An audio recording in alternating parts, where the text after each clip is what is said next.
Is it going? Is it going? Yes. No? No? Yeah. So, right now, we're at... Speak up. They can hear me. So right now, we're at IHOP, getting our grub on, you know what I'm saying? It's like 1 a.m.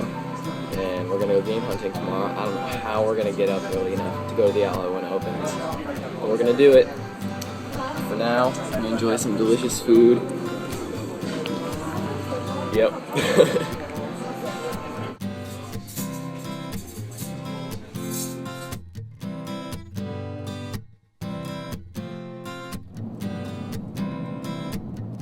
This morning we got up bright and early to head to the Goodwill outlet, which is located in Orchards, Washington, and it's one of our favorite places to go game hunting.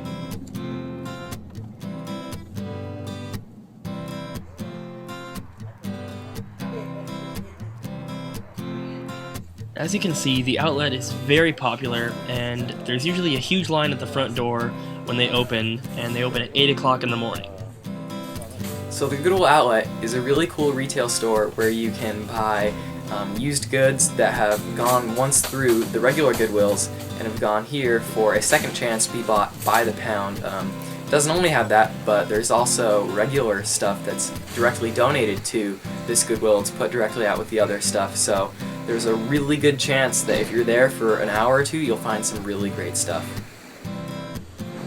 The Goodwill outlet is my favorite place to go when game hunting because there's just so much stuff to be found, and usually I don't spend above 10 or 20 bucks, and I can fill the shopping cart with video game items and other things that I can sell.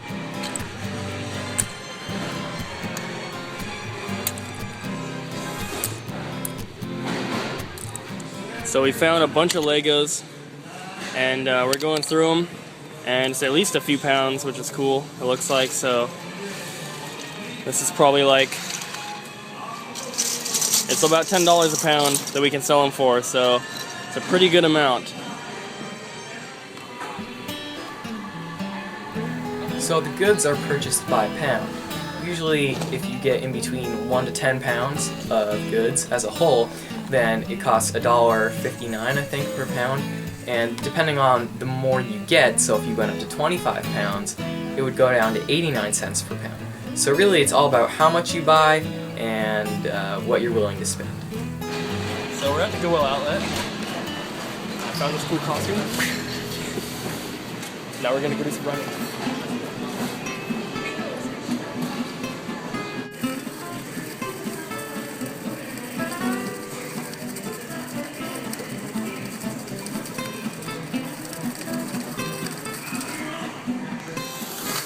Amazing!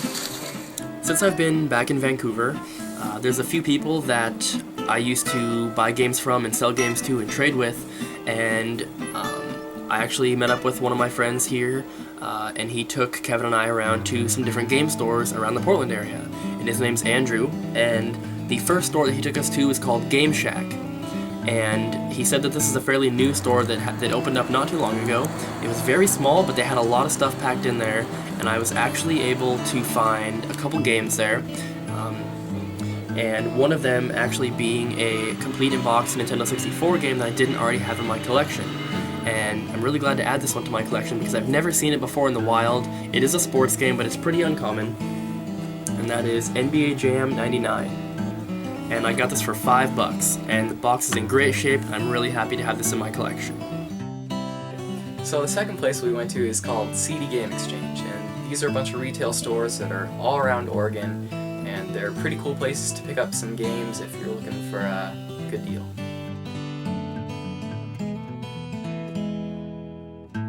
So the final game store that we went to is called Video Game Wizards. This is a great store that has really fair prices. Not a place where I really want to go in and get a bunch of stuff, but I ended up picking up 2 PS2 games that I've been wanting to play for a while, and really glad to get these.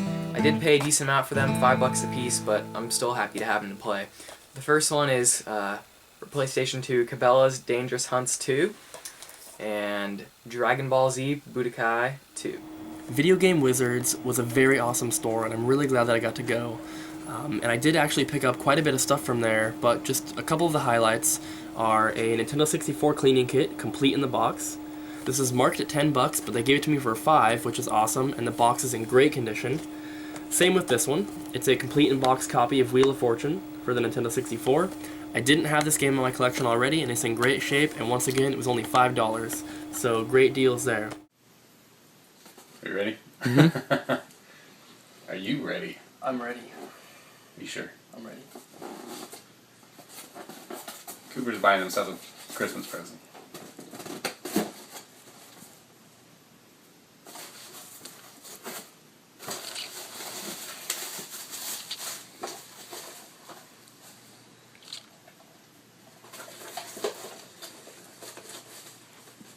Let's get a close-up of that.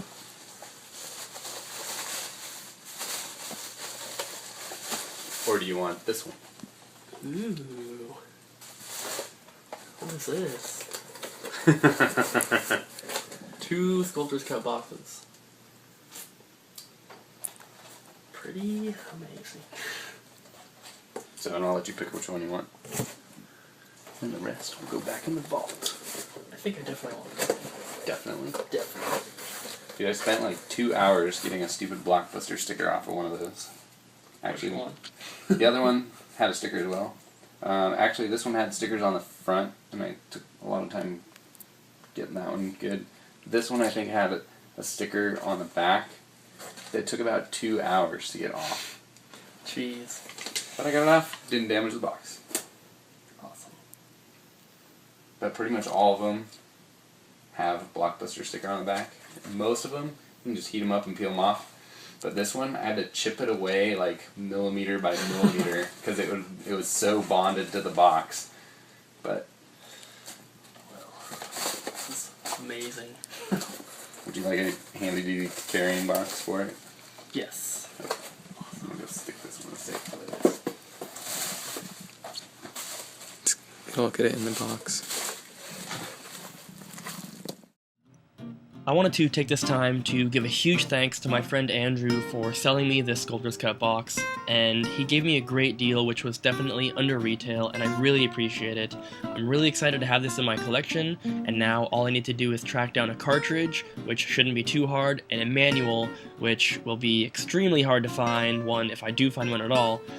But I do have hopes for the future, but I just wanted to say thank you to Andrew for the great deal and for helping me out with probably one of the hardest parts of my collection to find, so thank you very much, Andrew.